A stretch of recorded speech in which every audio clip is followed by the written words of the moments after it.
Made it all the way to Alcoa, Tennessee. We're excited to meet up with David again from Knife Merchant. First time visiting his location over here in Tennessee. Originally he was in San Diego, and you guys probably saw those videos of him showing how to sharpen a knife, and guys, a walking encyclopedia. Cameraman right here, David. Z cars, huh? What do you think? You had one before, right? Well, 240Z? A 240, yeah. Hey, that counts. I worked at the dealership, so I didn't own one. But yeah, I worked when these were first released. I guess it was 280 was the first ones that came out. And I remember when the 320 came out, we opened the hood. They will release the cars before they release the manuals to the mechanics. And we opened it up and said, man, I hope one doesn't break for the first 6 months. Yeah. It's just packed in there, so really nice. Good color. Yeah, right? Awesome color. Yes. Oh, so good to see you. Oh, you too. Yep. So, should we go inside? Yeah. Okay. Well. People have been longing for your videos for many, many years, so we're excited to be here. And tell us what you're going to share with us today. One of the questions I get asked a lot about is honing rods. People are trying to say, can I use a honing rod on a Japanese knife? I've heard we couldn't, or on my Western style knives, which is the correct honing rod. So I wanted to go over the different variety of rods that are available and which is correct for which style of knife. First of all, I want to delineate between the types of steel. Your standard butcher tools down here are a very soft steel. And the reason being that these knife edges come back very sharp with just the use of a polishing rod. Polishing rod looks just like this. There's absolutely no texture on it at all. And on something that you're getting in the 54 to 56 Rockwell hardness, they can easily bring that edge back over and over again with these guys. If they are using something longer, this is actually a very short scimitar here at 10 inches. But when you're getting into the 12 and a 14-inch scimitar, they use something that's a little bit longer. This right here is a 12-inch polishing rod. This is an oval design. And because it's longer, it's a lot easier when you throw your wrist to get the entire length of the scimitar. This is also kind of a unique one. This is what they call a non-chromed rod. There's just a very fine amount of texture, but it's kind of a throwback to the old days when they would take a sandpaper and they will use them to rough up the rod to give it just a little bit of texture so that they want some bite to it.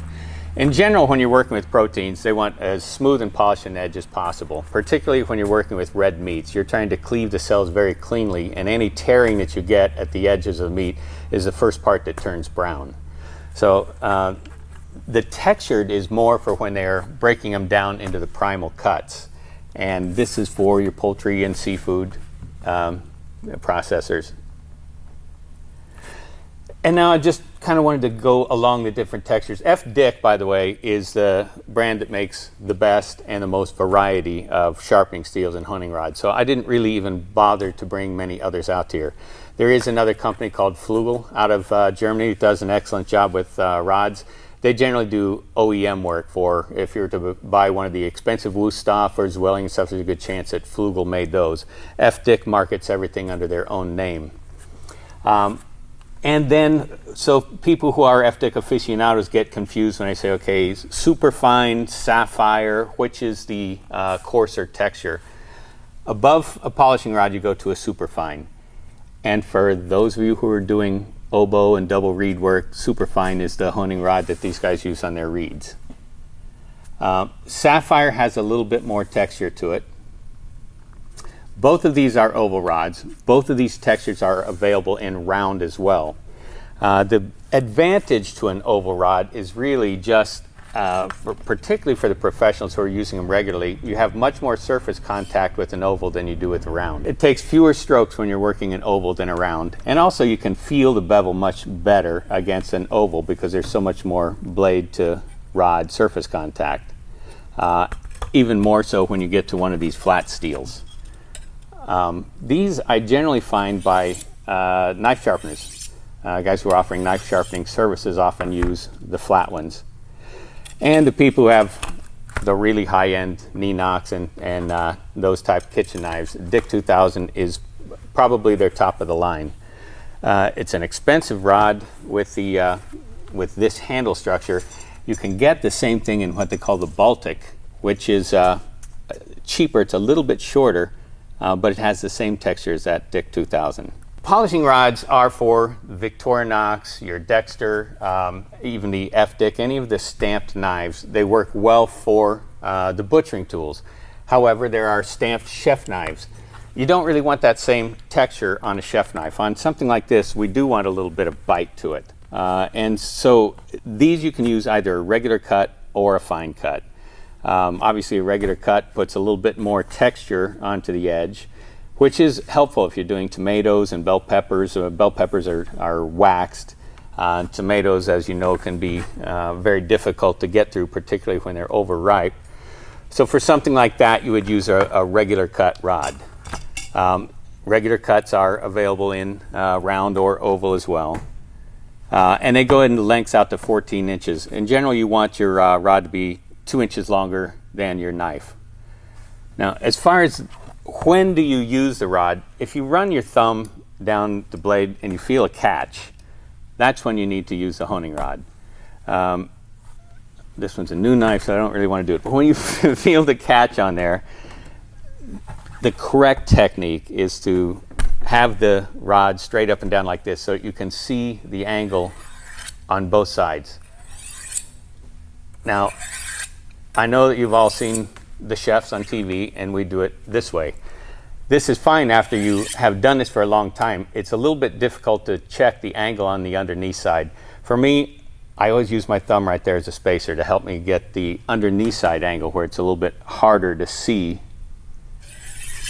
You're not going to damage your knife with the honing rod.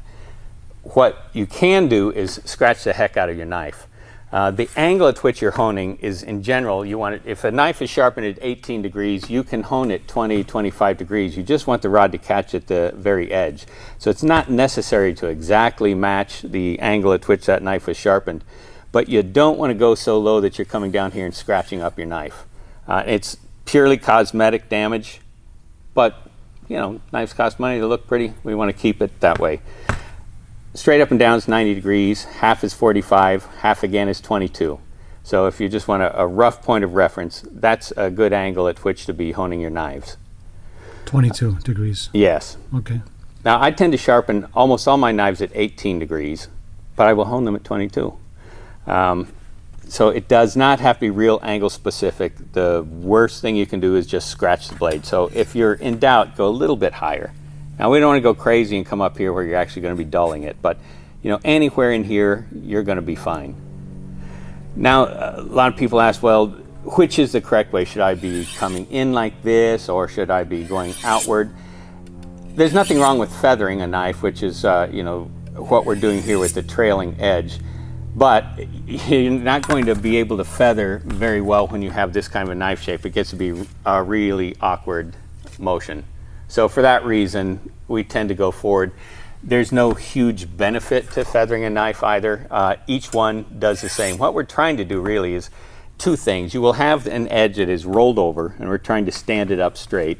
But additionally, you get some spent metal. There are little bits of carbide that are trying to pull out and things. So we want to knock off the spent metal and stand up the edge straight at the same time. So one of the biggest reasons that a knife is going to have the edge roll over is the cutting board. The boning knives take less damage because they're generally cutting the meat free from the bone and things like that without really mashing the blade into the cutting board. When you are working and cutting your vegetables, there's a tendency to take the knife and swipe it like this to move the product out of the way and continue cutting. They will be taught at culinary school to flip the blade over. I don't really like having a cutting edge staring up at me. So my preferred technique when I'm cutting, I just drop the knife blade over to a nice low angle, move the food this way, and stand it up. Knock the food off. It's kind of a very easy habit to get into, much quicker than trying to flip that blade around. And it actually does a little bit of honing on its own as you drag it across the cutting board. So if you do that, you will really preserve your knife edge considerably. Honing isn't the only way to bring these back, and I'll show you a couple other things if someone is really scared about using a rod, but it absolutely needs to be done if you're using German-American steel. It's just the way that the steel was designed. It's something that is very hard to damage by nature of it being a little bit softer, and it will roll over. And if you don't straighten it up, it just continues to roll over. So you're working with a rounded edge. So it's not really something that you have to be scared of, and it is something that needs to be done. And once again, if you feel a catch, it needs to be honed. If you don't feel a catch, it's fine. Don't feel like you have to do it every time you use the knife. Now, some of the other styles that we have, this is a multi-iron, so it has multiple textures on here. It is a little bit smoother on the surface and a little bit coarser towards the edge. And that is a steel that is highly functional for any style. If you have the Western or the Japanese knives and say, I just want to buy the one honing rod, this is a good way to go. These titanium coated knives are for when you're getting into a Rockwell hardness above 63. Other alternatives are, this is a square rod. It has polishing on one side, fine cut on another side. So you can kind of rotate it around. You can use that rod for everything. Now let's talk about the Japanese knives and why they say you should never hone a Japanese knife. First, I want to make very clear, this is a sashimi knife. This one right here is a deba. These are sharpened on one side only. Where it's shiny along the spine and along the edge down here, those are the only parts that hit a stone when we're sharpening. This one cannot be touched with a honing rod because this part has to lay dead flat, and if you touch a honing rod and push this edge back that way, you've ruined the knife. So the traditional sushi knives, these are the ones that we should not use a honing rod with. But a Western style knife, such as a Minanokune, for instance. This is Super Aogami. Now this one is a Blue 2 knife right here. These knives benefit from a hone. I use a fine rod. We had so many tomatoes this year, it was unbelievable. And I only get around to processing them on weekends, and I still prefer to use the carbon steel knife. When you're going through overripe tomatoes, you need a really nice edge, and I would regularly be using a fine cut. It'd be this one. I actually have a 12-inch, but this is, and I have talked about these with the Eurocut handle. If you type in, if you're on our search engine or if you're on the FDIC and you look for a Eurocut, the difference is the handle. The cutting edge down here is the same, and it saves a considerable amount of money. I do feather when I'm using a handmade carbon steel knife like this. Just a little bit of feathering brings that edge back very easily, and then I can get right back to going through all the tomatoes. I think that one of the reasons that they had said don't use anything but ceramic on a Japanese knife, for a long time they did not make steel. They didn't make the big forged honing rods, but they make a lot of ceramics in Japan. Ceramics are okay to use on a knife. It's just that it's a different purpose. Ceramic is not to stand a burr up straight. Ceramic is to grind that burr off and to put an edge back on. Now there are a lot of different types of ceramics. I have a few of them here. There are gradations of coarseness. You can't really get into grits. I think they will call this a 300 grit just to try and give people a ballpark. This is a Wusthof, very, very coarse. These are Idaho. This is what Idaho sells as a coarse. It's much finer than this one. And then this is a smooth honing rod. These are, I look at them as equivalent to about 2,000 or 3,000 grit stone. And so they will touch up a knife very well and put an edge back on. It's just that my use of them is this. When my metal honing rod no longer brings an edge back, I'll go to a ceramic. And the ceramic brings it back. When the ceramic's not bringing it back anymore, I'd go to a stone. Diamond is an option for a lot of people. I don't use diamond just because I have stones and know how to use them. But for many people, it is a lot easier to do this than to learn all the techniques of a stone. Diamond rods come, this isn't FDIC, this is solid. When they do a solid one, they can heat press and epoxy the diamonds onto them. This one will be more expensive, and I think they're about $53, $55. There are less expensive ones like this, Victorinox, Ultimate Edge, a lot of different brands. It's a hollow rod here, so they're very light, held only by the epoxy. They work until the diamonds come off and they run smooth. So depending on how often you need to sharpen, These last many years. These last a year. In my experience, 6 months to a year, and we can grind these things smooth. FDIC also has one other. It is diamond here and ceramic here. Really kind of neat. They work very well. I have one that I purchased because this part here came unglued, so I didn't purchase. I used it because that. They work well, but because of the price, if you drop it and you crack that ceramic, you're out your investment. That's kind of the big downside to ceramics, is that if you drop it, you're done. There are some that are more shatterproof. This one right here is a Mac.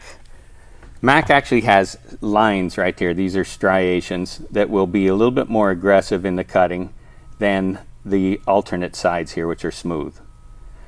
This actually has a steel rod that runs down the center and a little bit of almost like bubble wrap on the outside to try and make it more impact resistant. Also has a little rubber tip here, and it's square, unlike some of these others, which are a very good rod, but it is round. It could roll off a table. This one is not going to roll. Also has a much more enhanced finger guard. These are made in Taiwan. This is a company that makes them in Taiwan. This is master grade. So the reason that this is black and this is white is because people would complain about the buildups. Like, oh, it's you're seeing all the, it's almost like graphite, the real fine knife particles that build up on that rod. I don't like for me to not be able to see them because the rod loses its aggressiveness as those build up. So they actually make little rubber erasers that you can remove that with. I like Barkeeper's Friend. If people aren't familiar with it, this is what Barkeeper's Friend looks like. Just wet the rod, sprinkle this. You can do it with the washcloth or a green scrub pad. You're not going to hurt the ceramic by using a green scrub pad, but bring them right back to white and they will work again for many years, or until you drop them. And I had said that there are different alternatives to having to hold the right angle on honing. This would be an example of one. These are an FDIC product. It's a rapid steel. They come with a couple of variations. I would suggest the regular steel on here unless you're a meat cutter. Meat cutters want only the polishing rods, but this is very easy to use. This design has been mimicked by a lot of companies where they will put diamond or some type of abrasive in here to use it to sharpen the knife. This is simply for honing. They also come in a style like this, which can be handheld. The meat cutters and stuff will clip this to their belt so they can whip it up and just take a couple of quick strokes. And you might look at it and say, why would a professional meat cutter bother with that when they obviously know how to use a honing rod? These guys are paid on piecework. This gets both sides of the knife at the same time. A couple of slices are right back to work. And they also make little table mounts so they can have it available on their workstation. And they just do that instead of bringing up the rod, hitting it both sides. They work fast, a lot faster than I'm willing to do with a sharp knife in my hand. What if you were in those gentlemen's position? Which would you prefer to have? Well, you're a professional as well, but you would probably stick to the rod. I would stick to the rod. I'm just more comfortable with that than the finger guard and yeah. Okay. Well, and I worked as a chef in a restaurant, so this is very different when I am on a box beef program. They're dropping a New York strip to me, and I'm trimming and cleaning that up. These guys are dealing with hanging sides of beef, and they are paid piecework, and it's kind of brutal. It's tough work, and depending on how much money you want to make, they will spend $17 on a knife and $110 on a honing rod. So that's the importance of a honing rod. And one of my biggest regrets when I worked as a chef, I did not appreciate a good honing rod. I'd say, yes, I have one here. It costs 15, 20 bucks. What you get from a good honing rod is nice, clean-cut shoulders. On a cheap one, when you run the knife, you can hear the little fractures and stuff from where the steel was just very poorly milled. If you got a block set and they include a little 9-inch honing rod with it, it's made in China, it's junk. Spend $25 and get a decent FDIC one that will fit into that block and replace it. It makes such a difference on the final edge. And I didn't know that. The whole time I was working, I would hammer away with it and say, okay, good enough. And then when I got here, it's like, oh no, now we can do very precise work without going to the stone. This is another alternative. This is just a ceramic wheel. Now again, this is not going to just stand an edge up. It will grind a little bit of metal off of the knife, but it's a very infinitesimally small amount. I think it's going to take you many, many years to grind your knife away on one of these. It looks awkward. You see how those wheels are what I would call whopper jawed, to give you a technical term. This is so that when the knife is running straight through here, it catches both the left and the right side of the blade equally. It can be pulled out and cleaned. And if you have used it a lot, I would still use Barkeeper's Friendly little toothbrush to get any detritus down from the crevice there. But this is just simple. Roll it back and forth. And they put a wicked edge on. They really do a good job. And this one is recommended for Mac knives. It's actually made in Finland. They're SR2 roll sharp. Don't know the price. Prices go up so much these days, I hate to quote it, but it's in the $20 range. So $20 not too much. yes, and I actually have replacement wheels at $6.95. So if anybody were to use one long enough to wear out those ceramic wheels, we can even replace those. One other alternative is something like this, which is also made by Idaho. This puts a couple of ceramic rods. There are coarse rods and smooth rods. They're all stored on board underneath here with the little spring-loaded thing. The pink ones are the coarse. This wide angle here is set for German knife. To sharpen these at 20 degrees, I believe they are. I have to read the factory specs. And as long as you can keep the knife perpendicular to the table, it's very easy to sharpen these and put an edge on. This one right here has a little hand guard. You should keep your hand back here so it doesn't move around the table as I had it doing. If you have Japanese knife, which are generally set at 15 to 18 degree angle, then we have a different angle for those. And so these are very simple to use, and then you can switch to the smoother, the white ceramic, to finish it up. By the way, I should point out, when I use a diamond rod, I always finish with a ceramic. So when you're on the road and you're cheating and you're not bringing the stones, it's great to have a diamond and a ceramic rod, but diamond leaves it a little rough. You need the ceramic to finish it up. And or these things where they have a coarse and fine. I mean, this folds up very small. That's a nice little unit. Can I just mention one thing or ask a quick question? Certainly. So this particular unit, as well as this particular unit, those are not for the single bevel edge Japanese knives, correct? Absolutely right. Yeah. Okay. Those things are stones and stones only. Okay, yes. Got it. Okay. And when you get out into the higher levels of Rockwell hardness, these are going to have less and less of an impact. Most of your Damascus clad, this is an example of a Damascus clad VG10 knife. They tend to be in a Rockwell hardness of around 61. These still benefit very nicely from a rod. And as I said, these blue carbon seals, which can get up to 63, they will still benefit from a rod. When it gets above that, you get into ZDP 189 steels, and some of these that are 66 and 67. You need the titanium, and they will work. They will give you an improvement. But if you're spending that kind of a money on a knife, you're probably expected to have it professionally sharpened or know how to use stones.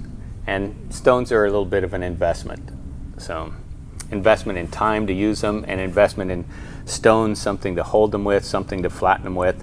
And you need at least 2, and I prefer at least 3. So that's where it comes in handy to have a knife store. And one of the knives that we were just speaking last night over dinner, and Hiro was saying how one of my most favorite knives is still the Masahiro. And I said, oh, Masahiro just recently released a new line of knives, and I had just brought them in. They call it the L Series. L Series is just because they're lighter. They are thinner. One of the things about Japanese knives, a lot of the cooks would come to me saying, hey, I'm moving away from my German knives because I'm getting carpal tunnel. I don't like a heavy knife. My wrist gets tired at the end of the day. I'm looking for something lighter and thinner. And so Masahiro recently did something with each of the knives are the same as their MVH series, but it's a 0.5 millimeter thinner. And I just really like the way they look. That black on black, this is a sleek looking knife.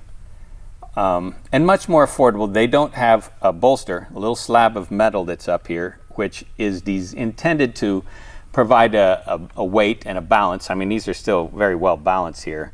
But it also helps keep food from migrating up underneath the scales of the knife, the handles. Now, I've never had a problem with food collecting up there, so I suggest you wash your knife, but this is an excellent product at a much more affordable price. And they never did block sets, but I did notice that they had a block in inventory. So I brought one in and said, hey, we can put together kind of a Western knife set. And this is very unique also. This is not the style of boning knife that they would use in Japan. In Japan, they're using Garaskis, Honeskis, Sakabon, they may call it. This is a Western style chef boning knife. And I appreciate it because that's a style that I'm more comfortable with. Mm-hmm. And utility knife, they don't have a paring knife yet in that line. But I like those. They aren't even on our website yet, but they'll be coming up here soon. Hiro's been using this knife for pretty much everything, you know, except his finer cuts of sashimi, but he still does use it. Yeah, on the sashimi, we're still going with the blue steel Minanokune. Mm-hmm. Absolutely. So people can buy the whole set from you? Yes, we'll put that together as a set and as individual pieces. And Beautiful. I have someone working on that right now. Okay. So excellent. Yeah, this is definitely... Hiro, what do you think? I like it, huh? Yes. Really nice. And it has your name on it, too. Yes. Masahiro. Different hero. Different Hiro. A beautiful, beautiful knife set. And what about those other two knives? Santoku. And this one is supposed to be 240 millimeter Gyuto. It's still 210.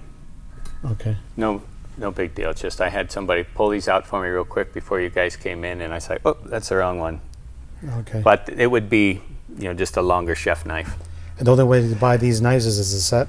No, they will all be for sale individually. Okay. So I like individual, although that knife block is so cool. It is nice. In cookware, I like match sets more than I do for knives. For my knives, I'm always comfortable having a mix and match. But cookware, I get tired of different heating times. With all the different cookware we have, I just got Paderno and said, okay, when I throw a pan on and turn the flame under it and walk around to do other things, I know about how long it'll be before that pan's warm and I can come back. Whereas I test all these products, so when I'm going from a De Meyer, a Matt Fabergé, Paderno and stuff, my timing would be off. Maybe if I didn't have Manhattans when I cook, but I do, so I have to clock in my head and it has to be exact. So, and this is a knife that I expect, Hiro, are you familiar with these? Miyaroshi.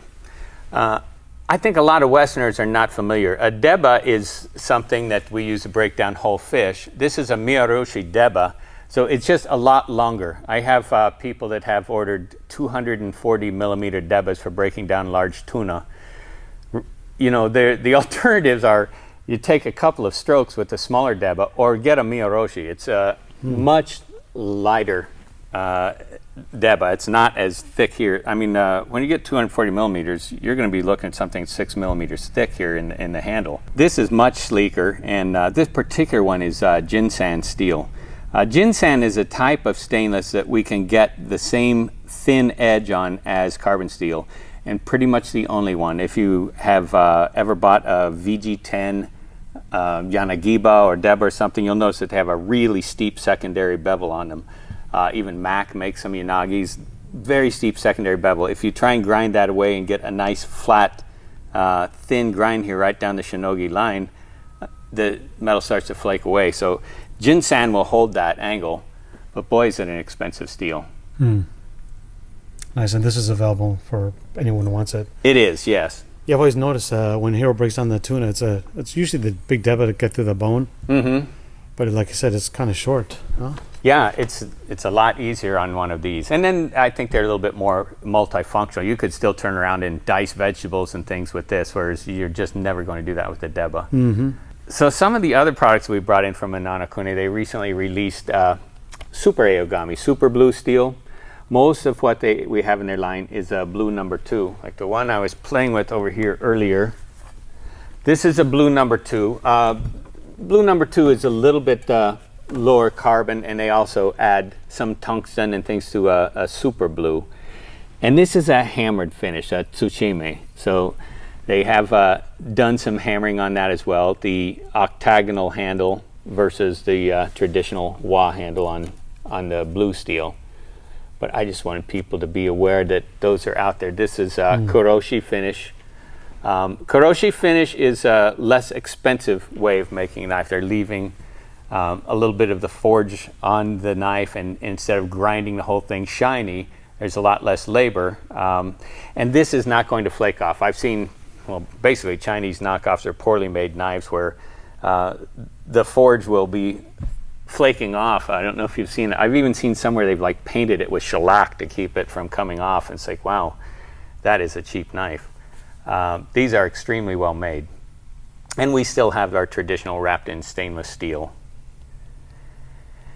And this one, I swear I am not just trying to hawk Friedrich Dick. There are many people that sell Friedrich Dick knives, but this has been a very good company. Throughout all of COVID, they've held their price line and stuff, whereas other prices, you go from a Wusthof paring knife, it's gone from $45 to $95. F. Dick has been able to hold all of their pricing, and I appreciate it. I like to support the people who I think have done an excellent job. I know that they're eating a lot of these increases. Their energy costs and their steel costs have doubled as much as everyone else's. One of the benefits is they don't import a lot of the smaller parts. They're not importing any of the honing rods or any of their rivets or things like that. They make everything there. And this is an incredible knife that is made by F. Dick. This is XX VG12 steel. Best knife no one's ever heard of, 1778 series. That knife holds an edge for a very long time. Extremely well balanced, natural wood handle. And pricey, $450. They only make 3 models. They have a petty knife, a Santoku, and a 240 millimeter Gyuto. But in case you're ever saying, hey, I want a really cool premium knife that's gonna last for a long time, that's this one. And by nature of the finish not being a lot of Damascus and things like that, if anybody were to ever get this one scratched up or something, this type of finish we can bring back. Though Damascus finishes require re-dipping them into acid and polishing and things like that. It's a lot of steps. But these are pretty cool. I just thought I'd throw that one out there. What a fantastic episode. David, thank you so much for sharing your knowledge again. Well, I appreciate you coming by, and always good to see you, Hiro. I must apologize for having a little bit of a disjointed video because I picked a place close to an airport again. So we have to keep stopping as the planes fly over. That's all good. It was Miramar in San Diego. Out here, it is Knoxville Airport. Right, right. So yeah, we're excited, to see the next video. So we'll be here probably in the spring again. It sounds good. We'll do more interesting things because got a pretty incredible property out here. Well, I shouldn't.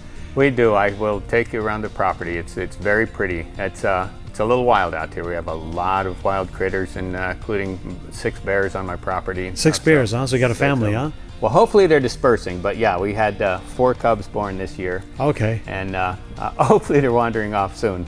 Yeah. But it's not that big. They're in close proximity to each other. Right. Well, thank you again so much for your time. Thank you. And we'll see you soon.